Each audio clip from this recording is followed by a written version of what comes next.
Bonsoir et bienvenue sur le plateau du Grand Direct. Très heureux de vous retrouver en ce vendredi, une heure d'information consacrée à la région Provence-Alpes-Côte d'Azur. L'événement de la journée, c'est bien sûr le retour du train de nuit entre Nice et Paris. Paris-Nice, très exactement, pour le voyage qui va nous intéresser aujourd'hui. Jean Castex, le Premier ministre, était à bord. Nous avons recueilli évidemment les impressions des passagers. Marseille, l'école Bugeaud est débaptisée. C'est officiel après un passage en conseil municipal. Cette école qui porte le nom d'un militaire controversé pour son rôle dans la colonisation de l'Algérie. Nous reviendrons sur tout cela avec Valentin Rodriguez. Et puis, en région Provence-Alpes-Côte d'Azur, les boîtes de nuit veulent savoir quand vont-elles pouvoir ouvrir. Gros dossier avec nos deux invités ce soir, la maire de Saint-Tropez, Sylvie Siri, et Christophe Longo, le président du collectif des discothèques PACA Corse. Voilà pour le menu de cette première partie de Grand Direct. La deuxième démarrera après 18h30. Nous parlerons de foot, d'exposition. Jeff Koons au musée Mucem. Et puis, nous évoquerons votre week-end de la Pentecôte en plein air avec quelques idées balades. Mais d'abord, l'information de la journée, l'événement même, c'est le retour du train de nuit entre Paris et Nice. 3 ans qu'il avait été supprimé. Il est de retour. Un vrai bonheur pour les passagers et même pour Jean Castex, qu'on entendra juste après ce sujet de Claudia Olivier.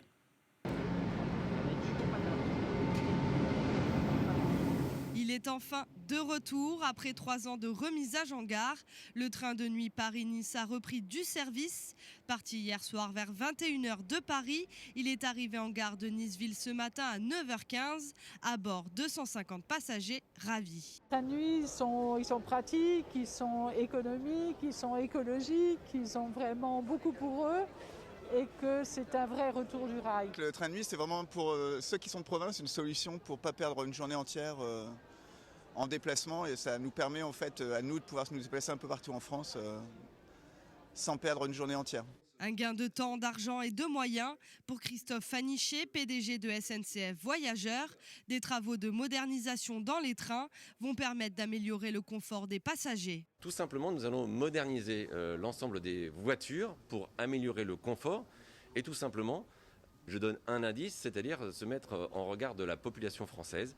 Par exemple, il y aura le Wi-Fi à bord des trains de nuit. Qui aurait pu dire il y a quelques années qu'il y aurait du Wi-Fi dans tous nos trains ? C'est le retour d'une ligne emblématique qui va répondre aux besoins inhérents à la saison estivale. Aujourd'hui, c'est le début, une première étape de nouveau de retour de train d'équilibre du territoire sur la Côte d'Azur et c'était une bonne chose. C'est une région et un département, les Alpes-Maritimes, qui reçoit beaucoup de touristes, qui a besoin de mobilité et je pense que c'est déjà un geste fort qui est réalisé aujourd'hui avec le retour de ces trains de nuit.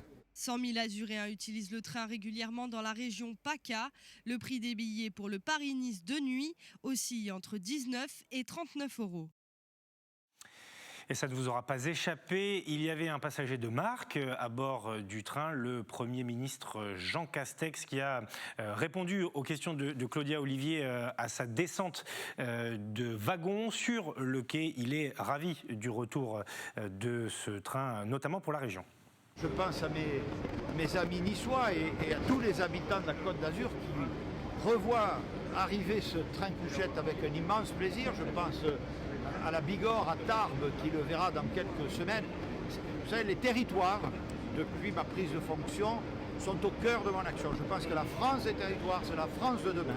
C'est par elle que nous relancerons encore plus vite, encore plus fort, notre économie, l'emploi, l'innovation. Donc il faut... le rétablissement de ces liaisons, c'est aussi le respect que l'on doit au territoire et à celles et ceux qui y habitent. Également dans l'actualité de ce vendredi, le conseil municipal de Marseille avec quelques dossiers chauds au menu, celui de la modification de l'état civil, plus de mentions père et mère sur les actes de naissance, mais parent 1, parent 2, et puis l'école Bugeaud à Marseille qui a été débaptisée. Elle porte le nom d'un militaire français dont le rôle est controversé lors de la guerre de colonisation en Algérie à la fin du 19e siècle. Elle porte désormais le nom d'un tirailleur algérien qui a défendu la France lors de la Seconde Guerre mondiale. Valentin Rodriguez. Une école portera désormais le nom d'Ahmed Litim. Les élus marseillais ont retrouvé l'hémicycle de Bargemont ce vendredi à l'occasion du 3e conseil municipal de l'année.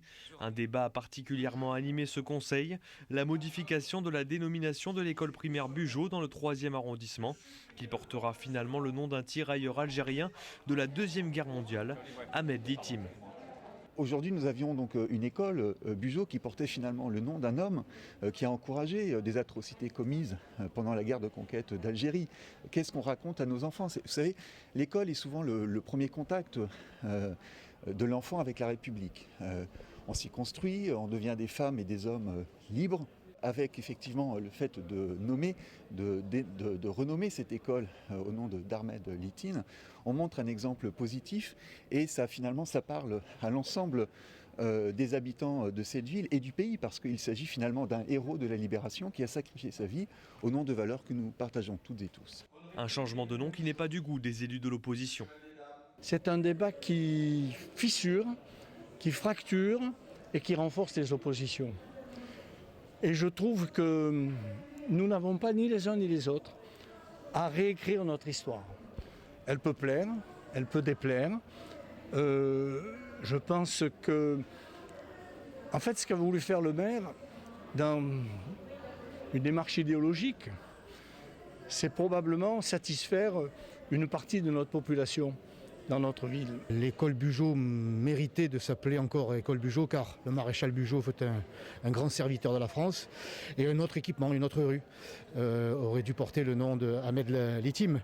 Et nous aurions soutenu cette démarche. Mais encore une fois, nous sommes avec cette équipe municipale qui ne fait rien sur le fond, qui ne fait rien sur ce qu'attendent les Marseillais en matière de sécurité, de transport, de propreté. Elle fait de l'affichage idéologique. Et ça, nous ne pouvions pas l'accepter. Plus récemment à Marseille, c'est l'avenue des Égalades dans le 15e arrondissement qui a changé pour prendre le nom d'Ibrahim Ali, en hommage à ce jeune homme tué par balle en 1995 par un colleur d'affiches du Front National. Vous aurez fait la rectification, la guerre de conquête de l'Algérie, c'était à la moitié du 19e siècle et non à la fin, comme je l'ai indiqué avant ce sujet. La politique et la campagne des régionales qui a démarré, on l'a dit, après les remous, notamment liés aux alliances entre LR et LREM. Ce soir, la parole à Jean-Marc Governatori, écologiste qui faisait partie de la grande alliance à gauche du Rassemblement écologique et citoyen mené par Jean-Laurent Félicia. Il a claqué la porte, trop de sensibilité à gauche pour lui. Il présentait ses listes aujourd'hui à Nice et Claudia Olivier lui a tendu son micro. Moi, je suis profondément pour l'union des écologistes, donc j'ai œuvré depuis des années pour que les écologistes fassent ensemble. Et en l'occurrence, jusqu'à il y a 15 jours, c'est vrai, j'étais le co-porte-parole régional d'Europe Écologie et tête de liste 06. Mais évidemment, je voulais une liste écologiste. Et je me suis aperçu le jeudi 6 mai que c'était une liste de gauche. Et je respecte pleinement la gauche, j'ai aucun problème avec la gauche et j'ai aucun problème avec la droite. Mais ces deux idéologies ont démontré leurs limites. Il n'y a que l'écologie qui peut nous sortir de là où nous sommes et des impasses que nous connaissons. Donc je voulais une liste écologiste avec un projet écologiste. Ce qu'on m'a présenté le jeudi 6 mai, c'était une liste de gauche avec un projet de gauche. Donc générateur d'impasses, comme ça a été pratiqué dans notre région et en France et ailleurs. Donc je me suis résolu à faire ma liste avec l'accord de Corinne Lepage et de nos équipes. Et j'observe qu'en 5 jours, on a trouvé les 135 personnes de qualité pour mener cette liste. C'est dire l'envie, le besoin, l'enthousiasme que provoque une liste autonome. Une bonne nouvelle à noter en ce vendredi, le département des Alpes-Maritimes qui repasse en zone verte, c'est-à-dire que le taux d'incidence est inférieur à 50 pour 100 000 habitants. Ce n'était plus arrivé depuis plus de 6 mois. Nous sommes donc allés à l'hôpital d'Antibes pour voir comment tout cela se passe, même si nous ne sommes pas encore dans l'après. Le fonctionnement, en tout cas de l'établissement, ressemble à un fonctionnement normal depuis quelques jours. C'est un reportage grand format, signé Alexis Ricard. À l'hôpital d'Antibes, le service de réanimation retrouve un rythme acceptable. Ces derniers mois, le taux d'occupation est monté jusqu'à 180%. Les médecins peuvent enfin souffler un peu. Depuis 2 semaines, effectivement, on a très peu de nouvelles entrées dans les services de réanimation. On a eu pas mal de sorties aussi, ce qui nous a permis de revenir à un fonctionnement normal. Pour vous donner les chiffres du jour, on a 8 patients au total. 7 en réanimation en soins continus. Sur les 8 patients, on a 6 patients Covid, 2 Covid récents, donc depuis une semaine. Avec un taux d'incidence en baisse, sous les 50 pour 100 000 habitants dans le département, la 3e vague de Covid s'estompe peu à peu. La 3e vague a été particulièrement intense puisqu'elle a débuté à la fin du mois de décembre pour arriver jusqu'au début du mois de mai, ce qui représente environ 550 patients hospitalisés à l'hôpital d'Antibes. On n'a plus que 12 lits ouverts sur les 32 qu'on avait il y a quelque temps en hospitalisation complète. En plus de la réa, l'hôpital a été obligé d'organiser une unité spécialisée derrière ses portes. Là aussi, la décrue est rapide et très appréciée, mais le réveil post-Covid pose d'autres problèmes, malgré la reprogrammation totale depuis le 26 avril dernier. On voit en ce moment qu'il y a beaucoup de patients très lourds qui n'ont pas de problèmes liés au Covid, mais qui décompensent beaucoup leur pathologie, peut-être qui ont eu un retard de prise en charge en ayant peur d'aller à l'hôpital de consulter. L'adaptation face au Covid a aussi engendré des retards de diagnostic, sans oublier des comportements à risque lors des différents confinements. Sédentarité, troubles alimentaires ou alcooliques. Hélas, ce n'est pas parce qu'il y a eu une crise sanitaire que les autres maladies se sont mises en suspens. Donc on ne peut que retrouver, mais avec un retard et de façon différée, les maladies que l'on a habituellement. Dans ces personnes-là, il y a effectivement des maladies graves qui sont en train maintenant de se révéler. Le problème que l'on a, c'est qu'elles se révèlent à des stades plus importants, plus avancés, et que la prise en charge va se faire avec un personnel qui a déjà été fort sollicité. Un retour à la normale relatif, donc, qui oblige les services à rester mobilisés. Même chose du côté du laboratoire. Ici, on traque les variants. Tous les tests de dépistage passent au criblage et au séquençage. Le criblage, on va chercher de façon active des mutations connues. C'est-à-dire qu'on répond à une question avec le criblage. C'est, y a-t-il un variant brésilien, oui ou non? Y a-t-il un variant sud-africain, oui ou non? Voilà. Le séquençage, on ne sait pas ce qu'on cherche. On amplifie toute la partie de l'ADN codant ou de l'ARN codant et on cherche les mutations. Objectif d'ici la fin de l'année, assurer en interne les étapes de criblage et de séquençage. Quant à cet été, pour les départs et les retours de vacances des soignants, des tests PCR seront effectués afin d'assurer la sécurité sanitaire de l'établissement. Et avant d'évoquer les boîtes de nuit avec nos 2 premiers invités, le plan de relance qui poursuit son déploiement sur notre territoire et notamment dans le Var auprès des entreprises, des start-up qui en bénéficient. Un petit point a été fait cet après-midi par le préfet du département et le président de la Chambre de commerce et d'industrie, Thomas Bernabé. 60 millions d'euros, c'est le montant perçu par le département du Var dans le cadre du plan France Relance. Des aides qui permettent aux entreprises de ne pas couler, mais qui permettent surtout de les propulser dans l'avenir. Sans plan de relance, certaines entreprises ne se seraient pas lancées dans les investissements que ce plan de relance va leur permettre de faire, ou si elles l'avaient fait, elles l'auraient fait sur plusieurs années, alors que là, ça permet de raccourcir considérablement les délais. Donc ce qu'il faut bien voir, c'est que ce plan de relance, c'est un moyen de soutenir notre économie, de soutenir l'industrie, d'abord en permettant de créer de l'activité, mais surtout en permettant aux entreprises de faire des sauts technologiques qui leur permettront, quand l'activité va redémarrer, et elle commence à redémarrer, d'être beaucoup plus forte et beaucoup plus compétitive.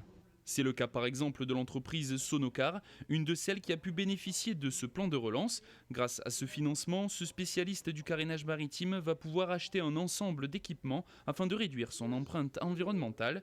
À ce jour, c'est plus d'une centaine d'entreprises du territoire qui ont demandé l'accès à ce plan de relance. Pour autant, si l'enveloppe semble conséquente, il ne faut pas traîner pour espérer y avoir accès. Ce n'est pas illimité certes, mais enfin, il y a une limite quand même à un moment donné. Comme on a dit tout à l'heure lors de la réunion que nous venons d'avoir, le premier servi, quoi. C'est malheureusement ça. Donc l'information doit circuler rapidement pour que les gens qui sont désireux d'avoir des aides puissent répondre aux critères qui sont nécessaires. J'imagine que vous avez déjà des dossiers en cours, donc est-ce que les gens peuvent aujourd'hui encore demander ces aides? Ça va être compliqué. Je ne connais pas exactement les limites de l'aide. Je sais pas si... Mais aujourd'hui, je sais qu'on peut encore demander des aides, bien sûr. Si l'enveloppe de 60 millions d'euros du plan France Relance allouée au département du Var semble importante, le montant total des mesures de soutien grimpe lui à plus de 2,6 milliards d'euros pour le département. Allez, il est 18h15, l'heure d'accueillir nos deux premiers invités dans ce grand direct.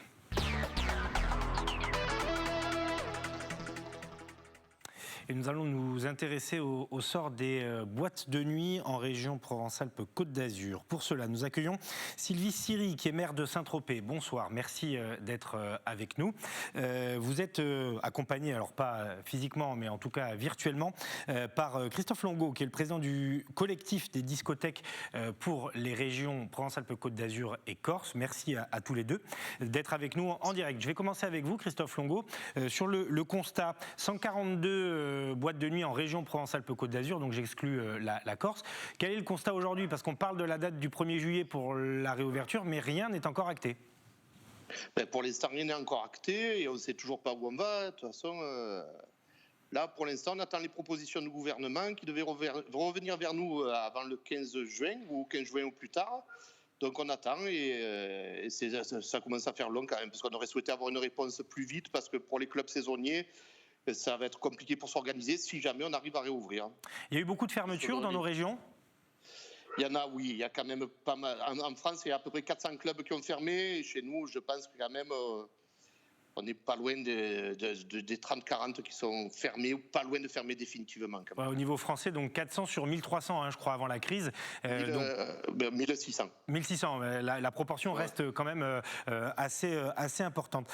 Sylvie Siri, évidemment, dans notre région, on ne va pas présenter Saint-Tropez. Je ne vais pas vous faire cet affront. C'est un haut lieu aussi de la fête. C'est une part importante de l'économie en été. La mobilisation des politiques est depuis quelque temps très importante. Vous êtes évidemment partie prenante de tout cela.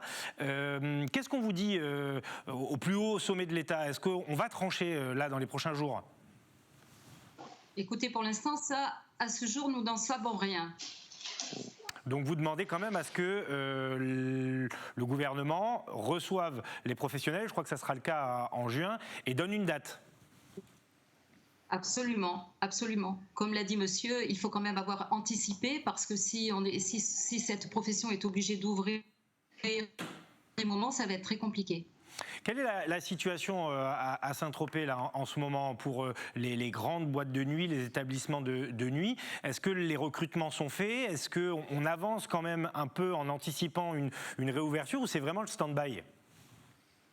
Non, je crois qu'il y a une anticipation, mais qui est vraiment dans le flou. Vous savez, à Saint-Tropez, nous avons 5 boîtes de nuit. Donc, nous sommes directement concernés.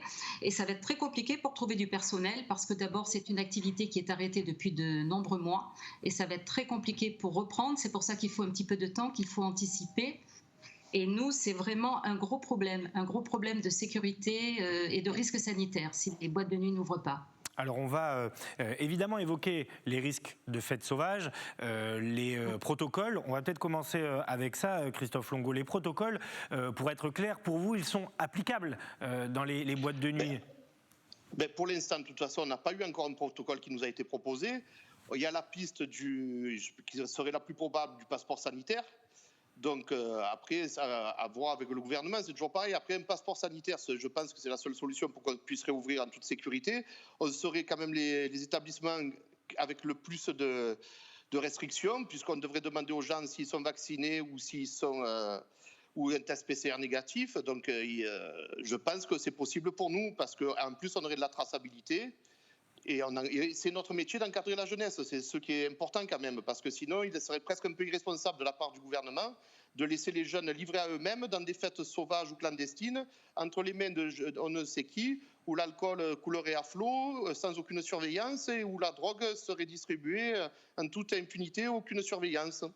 Alors oui, c'est un problème, effectivement, et ça doit vous inquiéter aussi, Sylvie Siri, les fêtes sauvages qui pourraient se dérouler dans les villas, sur la plage, enfin, le trouble à l'ordre public et à l'ordre sanitaire, si vous me passez l'expression. Voilà, la priorité, c'est le trouble à l'ordre sanitaire, oui. Il va y avoir des débordements dans les rues. On a connu ça l'année dernière, donc ça va être impossible pour la police municipale de canaliser toute cette clientèle festive. Il va y avoir des fêtes sauvages dans les lieux publics, dans les villas, dans les yachts. Et tout ça va se passer de façon complètement insécurisée, pas du tout encadrée. alors que seuls les professionnels de boîte de nuit pourront appliquer les mesures qui vont leur être imposées, des mesures strictes et gouvernementales, absolument les seules mesures qu'il faut. Alors oui, c'est le message. Finalement, le contrôle, ça permettra de contrôler la fête et aussi finalement le déploiement de l'épidémie. Je voudrais qu'on parte à Toulon, où Marion Colangelo s'est rendue dans une boîte de nuit pour palper un peu l'ambiance aussi auprès des patrons de clubs. On regarde ça ensemble et puis on commente derrière. Ici, il ne reste plus grand-chose du monde d'avant la crise sanitaire. Mais pas de catastrophisme, le Boys Paradise fait peau neuve. La direction a décidé d'entamer des travaux en attendant la réouverture. Avant tout, pour tenter de garder le moral. C'est soit on devient dépressif, soit on essaie de se lancer dans quelque chose. Moi, je me suis dit, je vais refaire un petit peu ce qu'on appelle le peau neuve pour essayer de créer justement un petit peu d'originalité à la réouverture, redonner un peu de baume au cœur. Et puis surtout, nous, moralement, il faut savoir qu'au bout d'1 an et demi, on est quand même bien abattus. Des perspectives qui manquent depuis 15 mois. Francky est donc inquiet. Si les réouvertures sont bien autorisées le 1er juillet prochain, il a peur de ne pas pouvoir être au rendez-vous. Et là, je suis très embêté parce que du coup, tout est en chantier, comme vous le verrez certainement dans votre reportage. Et si jamais il fallait ouvrir dans 1 mois, il y a une autre pénalité que le gouvernement n'a pas pris en compte. C'est que moi, par exemple, si je ne suis pas au rendez-vous le 1er juillet, qu'est-ce qu'ils vont penser les jeunes de mon établissement? Ils vont penser que la direction a changé, ils vont pas revenir tout de suite. Francky regrette également la mobilisation tardive des politiques. La seule chose que j'ai du mal à comprendre, c'est pourquoi cette réaction, pourquoi s'être positionné si tardivement. Pourquoi l'année dernière, en étant élu maire, je pense que vous êtes conscient que vos communes, ce qu'elles demandent comme énergie, et à partir de là, vous savez comment elles fonctionnent et vos commerces, à quoi ils servent aussi. Donc pourquoi réagir si tardivement, ne pas avoir justement l'été dernier, peut-être éviter des concentrations, parce que quand nous on est fermé discothèque, pour les petits clubs comme les gros clubs, moi j'aurais accueilli admettons 100 personnes, ça aurait été peut-être 100 personnes de moins qui traînaient dans les rues ou sur les plages. Une liste interminable de problèmes auxquels est confronté le monde de la nuit, une situation difficile qui commence également à créer des tensions entre les différents établissements. Voilà, Sylvie Siri, maire de Saint-Tropez. Alors, c'est surtout la mobilisation au niveau national que dénonce ce patron de club, parce que nous, dans la région Provence-Alpes-Côte d'Azur, beaucoup d'élus se sont manifestés très tôt aux côtés de ce poumon de notre économie. Vous pensez que le débat est apparu trop tard, vous aussi ?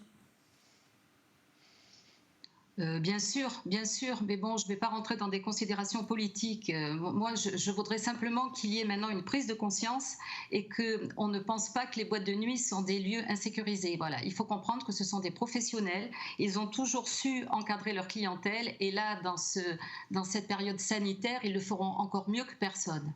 Christophe Longo, là-dessus, président du collectif des discothèques PACA Corse, la mobilisation a peut-être mis un peu de temps à se faire autour des discothèques. Aujourd'hui, elle est là. Vous, le calendrier idéal, ce serait lequel? Vous souhaitez avoir une réponse quand et à quelle échéance pour une ouverture raisonnable, pour que vous ayez le temps de vous préparer aussi et que dans le même temps, vous ne loupiez pas la saison? On souhaiterait avoir une réponse le plus rapidement possible. Bon, la date butoir du gouvernement, ce serait le 15 juin. Dans tous les cas, dès qu'ils nous disent, on fera en sorte d'ouvrir le plus vite possible. Une chose importante quand même, c'est que quand même, si on a le passeport le passeport sanitaire, il faut savoir que ça ne sera pas évident pour tous les clubs. Et ce qui est important, parce qu'il y en a peut-être, il va y avoir une jauge naturelle qui va se créer, parce que pas tout le monde sera vacciné, pas tout le monde voudra faire un test PCR toutes les semaines, ou pas tout le monde a eu le Covid. Donc il faudra quand même que le gouvernement prenne en compte ça et continue à aider les clubs qui ne souhaitent pas ouvrir.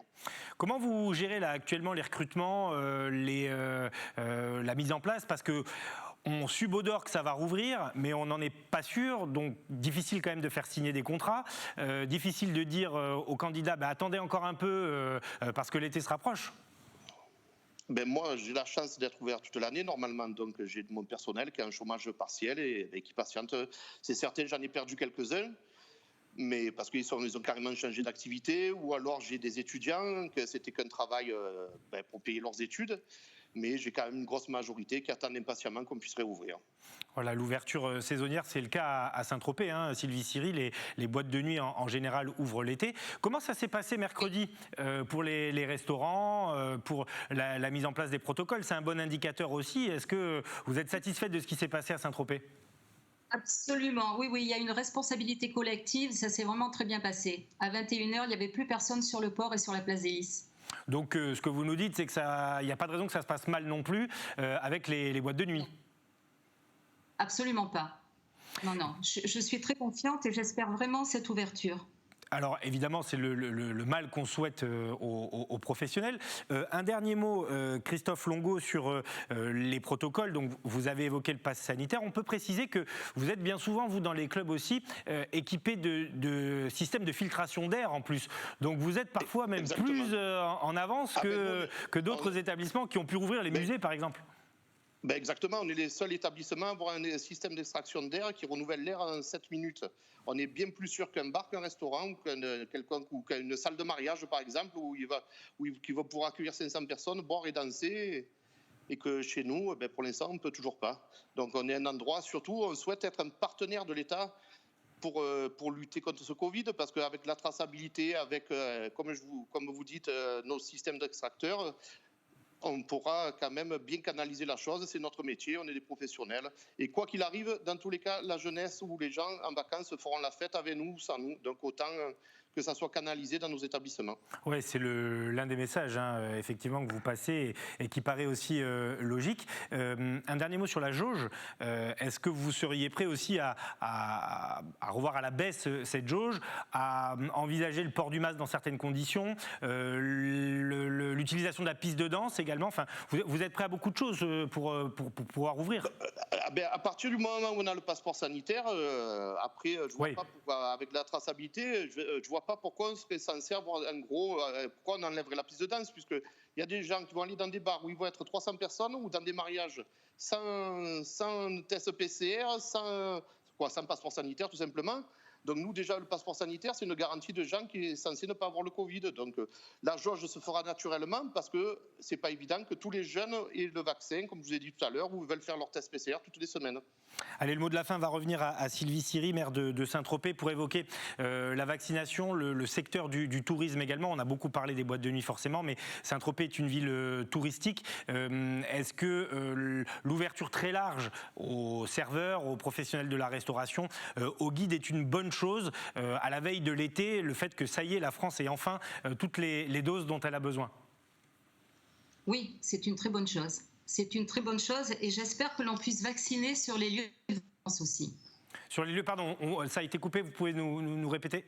Oui, sur les lieux de vacances, qu'on puisse se faire vacciner sa deuxième injection, par exemple, sur le lieu où on passe ses vacances. Ouais, ça serait vraiment très important pour les communes touristiques. Oui, pour les communes touristiques et donc forcément pour notre région qui vit beaucoup de ça. Merci à tous les deux, Sylvie Siri, maire de Saint-Tropez, et Christophe Longo, président du collectif des discothèques PACA Corse. Merci d'avoir accepté notre invitation ce soir en direct sur les antennes d'Azur TV.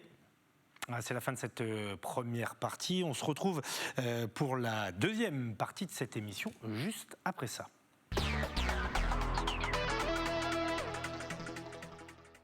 Avec au sommaire de ce grand direct partie 2 qui démarre à presque 18h30, l'ADER en Ligue 1 pour les équipes de notre région, notamment l'OGC Nice et l'OM qui vont jouer des matchs plutôt sans enjeu.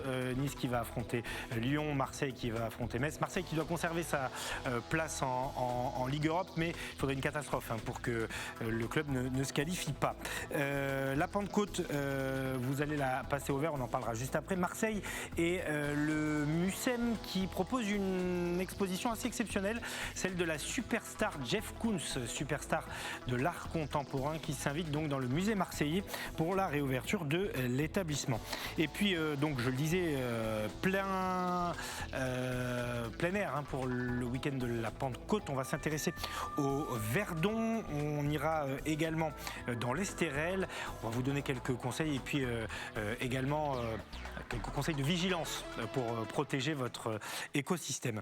Mais avant cela, direction Allot, dans les Bouches-du-Rhône, pour une inauguration que la commune attendait depuis un bon moment. Le lycée Monte Cristo, qui est donc désormais inauguré par toutes les autorités que vous voyez sur ces images de Luca Licata Caruso. Nous allons entendre le maire d'Allot, qui est ravi évidemment et qui nourrit quelques ambitions pour les lycéens de l'établissement. C'est un lycée de grande qualité qui pourra bénéficier à des générations de jeunes Allodiens, de Pendocuquois et aussi de Marseillais du 11-12 du collège du Russatel. Et il était attendu ici sur notre commune à Allot depuis très longtemps, ça fait presque 40 ans. Et donc nous sommes très honorés et conscients de l'histoire aujourd'hui qui s'inscrit pour les futures générations d'élèves qui passeront par cet établissement. On mesure la chance pour la commune d'Allot de pouvoir bénéficier d'un tel établissement ici. C'est surtout les jeunes qui vont en profiter. Nous tenons à avoir un enseignement public de qualité avec une prise en charge de la crèche jusqu'au baccalauréat. Et c'est une chance pour une commune comme la nôtre de 22 000 habitants de pouvoir désormais en bénéficier ici à Allot. Allot est une commune jeune, dynamique. Nous avons plus de 2000 élèves dans les écoles et la plupart d'entre eux pourront bénéficier de cet établissement et passer leur bac dans les meilleures conditions possibles. Moi, je vais leur donner un objectif très concret, c'est celui de 100% de réussite au bac sur les 3 prochaines années à venir, à minima. Allez, le sport à présent, on se rapproche de la fin du championnat de Ligue 1. Il ne reste même plus qu'une seule journée. On s'intéresse d'abord à l'Olympique de Marseille, qui a encore un tout petit enjeu dans ce championnat. A priori, la 5e place est sécurisée. Il faudrait une grosse défaite de l'OM avec une victoire dans le même temps de Lens pour se faire doubler à la différence de but. Mais il va falloir tout de même être sérieux. On voit tout cela avec Anthony Fornion. Sauver les meubles, ce sont les mots de Steve Mandanda pour définir cette fin de saison. Et il s'agira de ne pas se relâcher pour ce dernier match à Metz afin de sécuriser cette 5e place en championnat et valider le billet pour la Ligue Europa. On a un match qui est important. Cette 5e place, elle est pas encore officielle. On doit faire ce qu'il faut pour la conserver. On doit être professionnel, on doit être sérieux, on doit être concentré et déterminé à gagner cette rencontre pour assurer cette 5e place.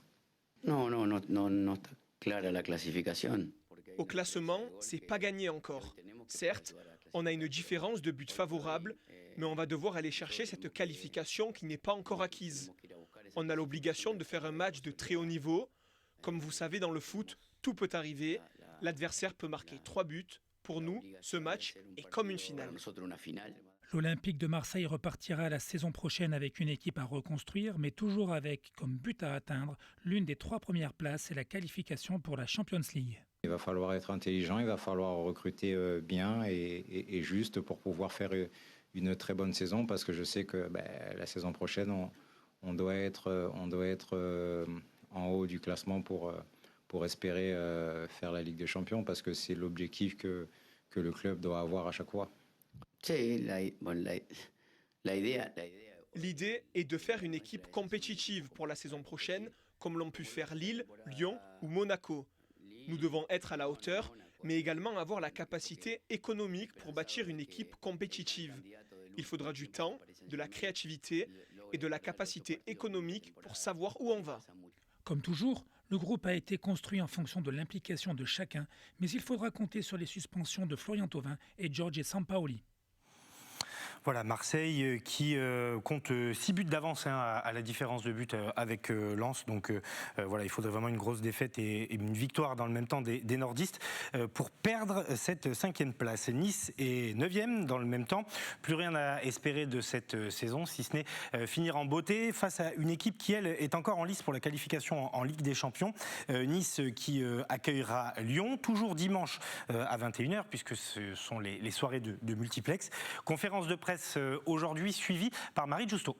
Ça va être un match difficile parce que Lyon c'est une bonne équipe et ils vont essayer de tout donner pour bien finir aussi. Et nous, il va falloir qu'on soit prêts pour faire un bon match et ramener au moins une victoire ou un match. Tout le monde est prêt pour ce dernier match. Tous on est conscients de la saison qu'on a fait. Et ça va être très important, comme je t'avais dit, de bien finir et d'au moins ramener quelque chose de là-bas. Je vais me focaliser sur ce que notre équipe va pouvoir faire, comment est-ce qu'elle va performer selon les caractéristiques de l'adversaire qu'on va avoir en face de nous. Certes, il y a des bons joueurs, certes, il y a une très très bonne équipe, certes, c'est une équipe hyper motivée parce qu'ils vont vouloir absolument gagner ce match, ils sont dans cette obligation-là. Qu'est-ce qu'il pourrait y avoir de plus excitant pour nous, pour nos joueurs, de se mesurer à des adversaires comme ça. C'est sur un beau stade, sur un bon terrain. Dimanche soir à 21h, franchement, si je suis footballeur encore aujourd'hui, je demanderais de jouer des matchs comme ça tous les week-ends.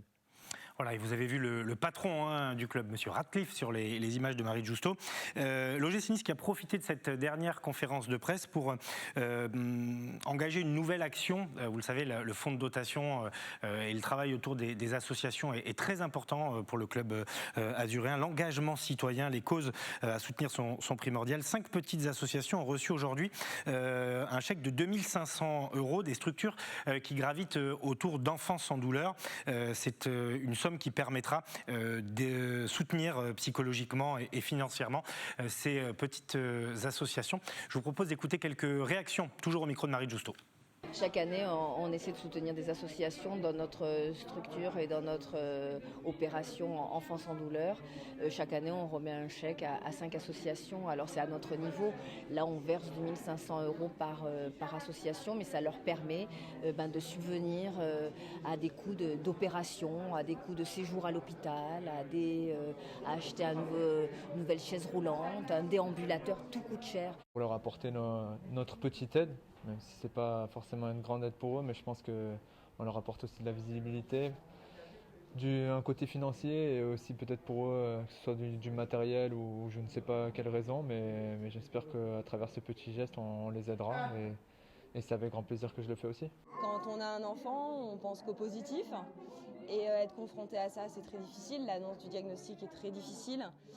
Et ça nous fait aussi rencontrer de nouvelles personnes, de nouveaux soutiens, comme aujourd'hui, c'est juste merveilleux. En fait, ça nous aide vraiment à avancer, à continuer à aller de l'avant. Voilà, l'OGC Nice, c'est plus de 200 actions tout au long de l'année, actions solidaires dans lesquelles les joueurs sont très impliqués. Puis je salue Jordan, là, je reconnais sur ces images, nous lui avions consacré un petit reportage. Il est ambassadeur de cœur du fonds de dotation de l'OGC Nice et supporter numéro 1 du club. L'événement culturel de ce début d'été, il est à Marseille, au Mucem. Le Mucem qui a rouvert ses portes, le musée de la cité phocéenne, avec une expo événement, puisque c'est la superstar de l'art contemporain qui s'expose. Jeff Koons, Manon Mujica. Des œuvres flashy, monumentales, gonflées, iconiques. Le style Jeff Koons se devine au premier regard. La superstar américaine de l'art contemporain expose actuellement au Mucem. L'idée était de demander à Jeff Koons de relire une partie de notre collection, mais je crois que ce travail qui a été fait permet aussi de relire le travail de l'artiste différemment, de lui apporter une part de fraîcheur qu'il a envie de redonner, de montrer ses sources d'inspiration, de montrer des motifs qui sont communs à la culture populaire et à son travail, et ainsi de se réaccrocher une sorte de continuum d'histoire de l'art qui va piocher ses racines dans l'art populaire. Pour monter cette rétrospective, l'artiste de 66 ans s'est rendu 2 fois au Mucem, début 2019 puis en 2020. Il a fait de la réserve du musée un immense terrain de jeu d'où il a puisé quelques 350 objets du quotidien. Le subtil travail de scénographie harmonise ce dialogue surprenant entre les fonds classiques et les 20 œuvres kitsch néo-pop de Jeff Koons, issues de la collection Pinault. On est devant une des œuvres iconiques de Jeff Koons, Balloon Dog, ce chien ballon qui évoque le monde du cirque et le monde des clowns, d'où le papier peint, ces toiles imprimées qui montrent un gonfleur de ballon, et puis ces masques de clowns qui ont été réalisés par un sculpteur italien, Aristide de Ranieri, qui sont les 3 masques des frères Fratellini. Alors ici, le parallèle qui est fait, c'est un parallèle autour de la forme, entre ce cœur très pur que redessine Koons et des objets de la vie quotidienne, des symboles d'amour, des ex-voto en forme de cœur. L'exposition est présentée jusqu'au 18 octobre prochain. Elle changera peut-être votre regard sur cet artiste clivant, autant adulé que détesté. On va vous emmener dans quelques instants, pas au cœur parce que ce seront des entretiens, mais en tout cas on évoquera deux des joyaux environnementaux de notre région, le massif de l'Estérel et le parc naturel du Verdon. Avant cela, le week-end de la Pentecôte va démarrer. Il a déjà démarré pour nombre d'entre vous. Beaucoup de monde, on l'a vu hier avec les hôtels qui affichent complet. On verra que les plages ont déjà commencé à retrouver aussi un peu de leur clientèle. Et en Provence, il y a une tradition, la tradition du colombier. Peut-être que ça vous dit quelque chose. C'est une tradition culinaire dans laquelle résiderait même, si on en croit la légende, la création de Marseille. Si vous ne connaissez pas, évidemment, c'est Yentel Criado qui a testé ça pour vous. Alors là, c'est un sirop d'alcool. On les trempe. Trempé dans un sirop alcoolisé au kirsch, nappé, puis recouvert d'amandes colorées, il n'y a qu'une recette comme celle-ci, et c'est celle du colombier. Gâteau traditionnel de la Pentecôte que cette boulangerie-pâtisserie familiale de Marseille confectionne depuis plus de 30 ans dans les règles de l'art. C'est à la base de noisettes ou d'amandes, de sucre, d'écorce d'orange confites. Et surtout, ces tranches de melon confit macérées dans de l'eau-de-vie et placées au milieu du gâteau, ce qui en fait sa particularité. C'est confit d'une année à l'autre dans de l'eau-de-vie et après c'est mis spécialement que pour les colombiers. C'est une tradition. La tradition justement est au cœur du colombier, une tradition marseillaise à l'origine de la création de la ville. La légende raconte que le colombier célèbre les fiançailles de Gyptis et Protis qui fondèrent Marseille. Brennus, qui était le père de Gyptis, a organisé un grand repas pour pouvoir, dans le but de présenter, de trouver un fiancé à sa fille. À l'horizon de la mer est arrivé un beau navire duquel est descendu un charmant monsieur prénommé Protis qui est venu partager le repas. La jeune Gyptis aurait alors confectionné ce fameux gâteau ovale et dissimulé une fève en forme de colombe pour départager ses nombreux prétendants. Celui qui trouvera la colombe sera son futur époux. Et bien évidemment, puisque Marseille est si merveilleuse, si belle, c'est Protis qui a découvert la colombe et qui a épousé Gyptis, d'où la création de Marseille. La tradition s'est perpétuée, la personne qui tirera la colombe devra préparer ses noces. Si on met la colombe à l'intérieur du gâteau, le but c'est de la trouver pour pouvoir se marier dans l'année. J'avais une année une demande spéciale, on m'avait demandé 5 colombes pour ne pas louper la colombe. La personne qui devait demander sa femme en mariage, il voulait trouver la colombe impérativement dans le gâteau. Et il vous faut 3 colombiers de combien de personnes? Les commandes affluent en ce week-end de la Pentecôte. Les Provençaux et au-delà s'arrachent ce fameux colombier que j'ai pu goûter. Il est excellent. Et devinez quoi, Nicolas? J'ai tiré la colombe. Et ça ne m'étonne pas, ma chère Yentel, parce que mon petit doigt me dit que vous allez vous marier dans quelques semaines. Donc il était bien normal que vous trouviez cette colombe. Voilà pour ce deuxième JT, dans cette deuxième partie du Grand Direct. On attaque donc notre dernière ligne droite avec votre week-end de la Pentecôte que vous avez peut-être choisi de passer en plein air. On va vous faire redécouvrir certains des joyaux de notre région et vous donner quelques conseils de vigilance également.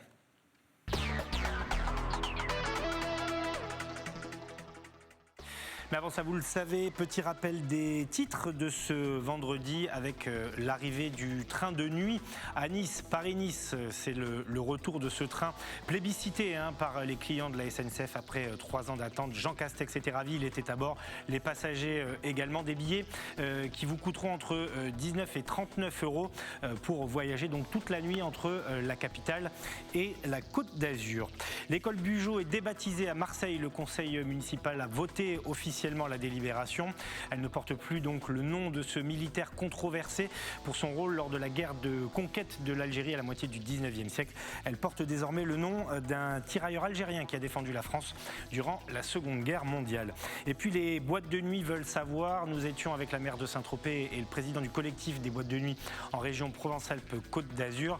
Ils espèrent une date de réouverture pour cet été, si possible le 1er juillet, mais qu'on leur donne une réponse. Voilà ce qu'ils demandent.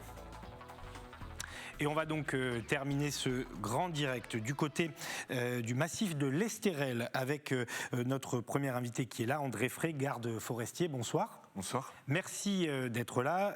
Bernard Clapp est également avec nous, le président du parc naturel régional du Verdon. Alors on a de la chance d'avoir les représentants de ces deux joyaux. J'avais les superficies notées quelque part, je vais les retrouver. 188 000 hectares pour le Verdon, vous me direz si je ne me trompe pas. Je vous vois acquiescer, donc c'est bon. Et on est sur un étiage à 32 000 hectares pour le massif de l'Estérel. Pour le Verdon, on se balade entre les Alpes de Haute-Provence et le Var. Pour le massif de l'Estérel, le Var et les Alpes-Maritimes principalement. Je vais commencer avec vous, André Frey, pardon. Le massif de l'Estérel est un joyau qui va être plébiscité là pendant le week-end de l'Ascension. On va commencer par ça. Il faut faire attention parce qu'il y a un danger aussi sur le patrimoine de la faune et de la flore. Oui, ce week-end s'annonce réellement prometteur. Déjà, par la météo, les gens vont sortir. C'est par définition un espace naturel. Ce qui veut dire que les gens vont s'oxygéner naturellement, vont retrouver la verdure, ce vert qui apaise, qui calme et qui, par ces temps un petit peu troublés, nous permet de nous sentir de nouveau libres ou une sensation de liberté. Mais ce bienfait n'est pas sans risque. La forêt nous donne un bienfait. Et ce bienfait, il faut le respecter.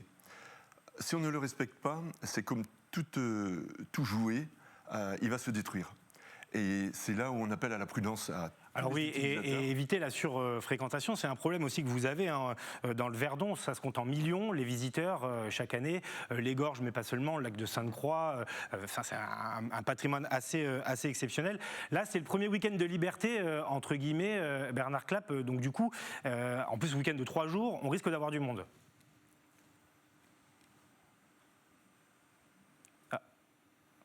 Je crois qu'on a un petit problème de son. On va essayer de vous retrouver. On va laisser... Ça y est. Ah, c'est bon. Je vous entends. Alors, reprenez votre réponse.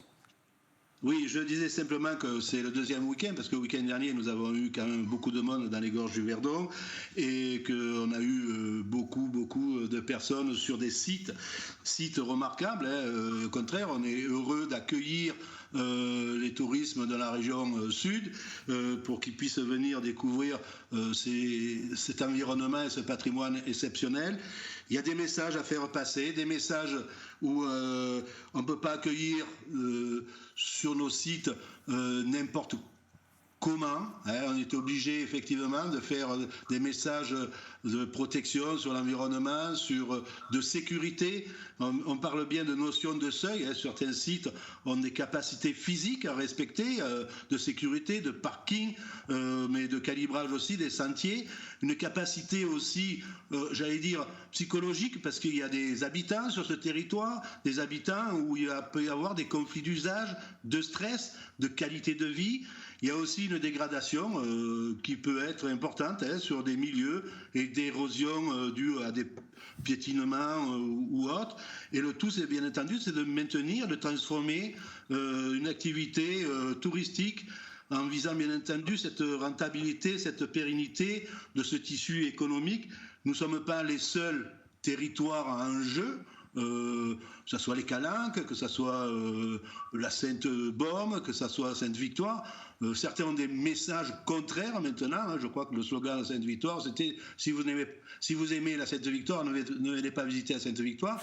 Et c'est vrai que tout ça demande une organisation et demande une gestion efficace avec les élus, avec la région, pour faire passer des messages de telle sorte qu'on puisse préserver ce patrimoine et le transmettre dans les meilleures conditions. Conseil tout bête, vos masques, vous les mettez dans les poubelles ou dans les poches, quand vous les portez pas, bien sûr, mais pas par terre. Ça paraît tout bête, mais c'est une pollution qui est apparue là avec la crise sanitaire. Dans l'Estérel, André Frey, on peut y faire plein de choses, évidemment de la randonnée, du vélo, des activités nautiques aussi parfois. C'est un lieu qu'on doit protéger, mais avec lequel on peut profiter également. Alors, je rejoins ce que disait mon collègue tout à l'heure. l'Estérel est fragile. Comme toute forêt, la fragilité, c'est le nerf de cette forêt. Il faut faire attention à cela.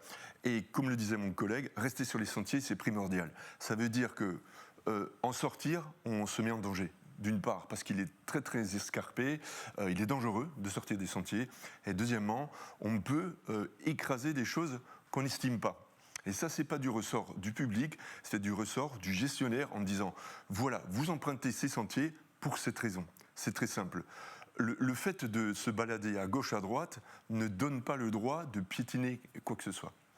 Une des formules que je voudrais que les gens retiennent, c'est tenir les chiens en laisse. C'est primordial actuellement, c'est le printemps. Les animaux sauvages mettent bas, les oiseaux nichent, et le fait de laisser le chien ça peut perturber, oui. Perturbe énormément la faune. Alors vous restez avec nous, on va regarder un petit reportage consacré aux plages. Alors là on change un peu d'univers, mais là aussi ça sera une activité fortement plébiscitée ce week-end parce qu'il va faire beau. La reprise d'activité sur les plages de la Côte d'Azur à Nice, plus particulièrement, c'est avec Sébastien Serrano. Allez, je vous apporte tout de suite votre kir. Là, ça c'est le mot magique, ça vous retrouvez, c'est ça. Des échanges, des sourires, voilà ce qui manquait le plus aux habitués des plages de la Côte d'Azur. Depuis 2 jours, chacun retrouve ses repères, les plages ont pu rouvrir leurs restaurants, ressortir leurs matelas et retrouver leurs clients. Une reprise à 100 à l'heure mercredi et depuis, chacun trouve son rythme. C'est vrai que le premier jour, on a eu énormément d'affluence et ils étaient ravis d'être dehors, de pouvoir être servis à table, de ne pas avoir à faire à manger. Et c'est vrai qu'il y avait ce sentiment de vouloir sortir, oui, et pouvoir profiter des terrasses. Malgré les conditions particulières et les restrictions sanitaires encore en vigueur, ici, on considère ces premiers jours de réouverture comme le véritable début de la saison estivale. C'est vrai que les conditions sont un petit peu particulières par rapport aux autres années, vu que pour l'instant, c'est plus de la clientèle majoritairement locale. On a aussi bien sûr un peu de clientèle française, mais avec le week-end de Pentecôte qui arrive, je pense qu'on va avoir une clientèle, même si elle reste française, mais touristique. Donc c'est vrai que c'est pour nous le premier week-end important. Nous avons pris toutes les mesures sanitaires pour 1 mètre entre chaque table et également pour les matelas. Donc les clients sont au rendez-vous, tout le monde est heureux, et les clients et le staff. Nous, il faut que les jambes se remettent en route. Ça fait un peu mal aux muscles, mais on sera présent. Manger midi et soir au restaurant, boire un verre dans l'espace lounge ou commander un matelas à la journée ou demi-journée, tous ces services seront possibles pendant ce week-end de Pentecôte. L'occasion pour les premiers touristes de venir profiter des plages de la Côte d'Azur et certains ont pris un peu d'avance. Moi je viens de Paris, ça veut dire là il pleuvait chez nous, on a vu un peu de soleil qui arrive, tout ça. On a entendu qu'on peut manger en terrasse et tout, on est descendu direct. J'ai l'impression que les gens sont très vigilants, qu'effectivement on peut profiter et qu'il y a une grande prise de conscience, mais vivons. Il y a un service excellent, une carte excellente, un décor parfait. Qu'est-ce qu'on demande de plus? Rien de plus, on est heureux, vive la vie! Et nul doute qu'avec le soleil qui devrait être de la partie normalement samedi et dimanche, la vie devrait être assez belle sur les plages de la Côte d'Azur. Et oui, la vie redevient belle en région Provence-Alpes-Côte d'Azur. Je vous rappelle que nous sommes avec Bernard Clapp via Skype, président du parc naturel régional du Verdon, et puis André Frey qui est garde forestier dans le massif de l'Estérel.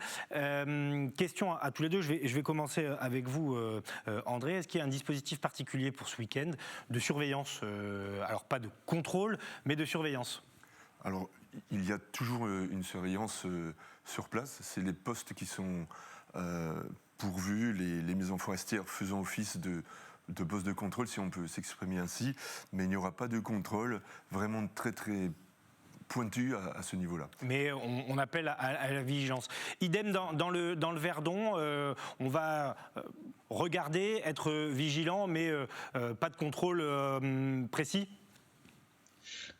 Dans le Verdon, nous avons des éco-gardes et des gardes forestiers. Et nous travaillons en lien avec l'ONF, avec la gendarmerie, avec différents gardes pour surveiller en définitive quand même, parce qu'il y a eu pas mal de feux, il y a beaucoup de bivouacs, il peut y avoir des accidents, et nous avons des patrouilles mixtes depuis déjà 20 ans, de telle sorte qu'on puisse effectivement surveiller, mais en tout cas pour que les personnes et les touristes soient en toute sécurité et ne se retrouvent pas confrontés à des feux ou à des manque de civisme de certaines personnes, avec notamment des rêves parties ou qui peuvent venir effectivement les déranger lors de ces séjours. Alors par ailleurs, Bernard Clapp, le Verdon, c'est un peu le paradis des activités en plein air et des activités familiales. On voit ces images, on peut tout y faire, de l'activité aquatique, du parapente, du saut à l'élastique, de la randonnée, du vélo, et je dois en oublier en plus. Oui, c'est vrai que le Verdon est un lieu où les activités se pratiquent presque toute l'année, hein, de par sa diversité de ces activités-là. Mais c'est vrai que c'est des activités qui, on le voit, doivent être quand même respecter le milieu, respecter effectivement ces sites, hein, qui sont indispensables, parce que les touristes, comme on dit, vous êtes chez vous quand vous venez dans le Verdon, comportez-vous comme si vous étiez chez vous aussi, ne jetez pas de papier, nous avons des toilettes sèches, nous avons des équipements qui peuvent effectivement aussi vous accueillir, et c'est vraiment avec joie, mais avec des fois angoisse aussi et stress, qu'on voit arriver des millions de personnes qui se sentent en toute liberté, et suite au Covid encore beaucoup plus, parce que je peux comprendre que des gens enfermés pendant des jours, voire des mois chez eux, ont besoin de liberté. Merci beaucoup à vous, en tout cas Bernard Clapp, président du parc naturel régional du Verdon. Passez un bon week-end, ainsi que tous les amateurs de nature qui vont se précipiter chez vous. Je voudrais qu'on termine avec le rôle de l'ONF, André Frey, l'Office national des forêts, qui a vu pas son pouvoir, mais en tout cas ses missions considérablement s'agrandir ces dernières années, parce que la question environnementale s'est immiscée dans le débat. La législation a beaucoup évolué. Aujourd'hui, entre guillemets, le métier de garde forestier, c'est quoi ? Alors, je ne sais pas si la soirée va suffire pour répondre à cette question. Là, en fait, je vous dis, il nous reste 2 à 3 minutes. Donc, il va falloir synthétiser, mais je vous les accorde volontiers. On va résumer la situation. L'Office des forêts est gestionnaire des forêts publiques, notamment celles de l'État, des forêts des collectivités, communes ou autres, et de ce fait respecte une charte qui est diffusée sur l'ensemble de la France. Cette charte consiste donc à des missions bien spécifiques, des missions générales, mais également des missions qui sont de l'ordre du régalien, c'est-à-dire donc il y aura de la prévention, mais également de la répression. Le garde forestier actuellement, il fait cette mission, mais il s'occupe en plus de tout ce qui est futuriste, c'est-à-dire des forêts futures, mais de l'arrivée des nouveaux touristes avec les vélos électriques, semi-électriques, etc. Toutes ces missions sont très très denses, elles sont très très pointues, et de ce fait, le garde forestier doit être apte à toutes ces nouveautés et capable de répondre à cette gestion. Je voudrais qu'on termine avec la promotion autour de l'Estérel. Il y a des campagnes participatives qui ont été lancées, avec des balisages aussi pour lesquels vous allez pouvoir vous mobiliser les sentiers pour qu'en fait ce joyau soit bien mis en valeur. Tout à fait. Le principe, c'est que l'Office des forêts s'occupe de la gestion des forêts, mais pas forcément du tourisme. Ce qui fait que certaines fonctions de la forêt sont laissées un peu de côté par rapport aux incendies, par exemple, où ça doit être vraiment en priorité. Mais c'est ce qu'on demande au futur public, c'est d'avancer ou de donner un don de façon à ce que l'Office des forêts puisse continuer à agir pour eux. C'est les bienfaits de la nature doivent leur revenir, et c'est nous qui allons nous en occuper au travers du public.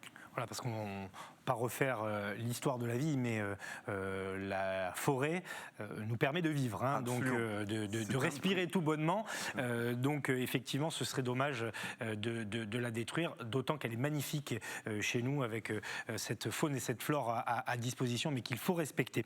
Merci à vous, André Frey. Je rappelle que vous êtes garde forestier dans ce beau massif de l'Estérel, donc à cheval entre le le Var et les Alpes-Maritimes. Le Verdon également, mais la Sainte-Baume, la Sainte-Victoire. Vous avez le choix pour prendre un peu l'air ce week-end en région Provence-Alpes-Côte d'Azur. Merci évidemment à Sébastien Liotard, Théo Sarfati, Ilan Dehé, Fabrice Justo, Philippe Caudet et Stéphanie Mossman. Nous nous arrêtons là-dessus pour cette semaine. Vous avez rendez-vous samedi, dimanche et lundi avec l'actu de la semaine, votre nouveau rendez-vous du week-end. Et nous, on se retrouvera donc mardi à partir de 18h sur les antennes d'Azur TV. Bon week-end.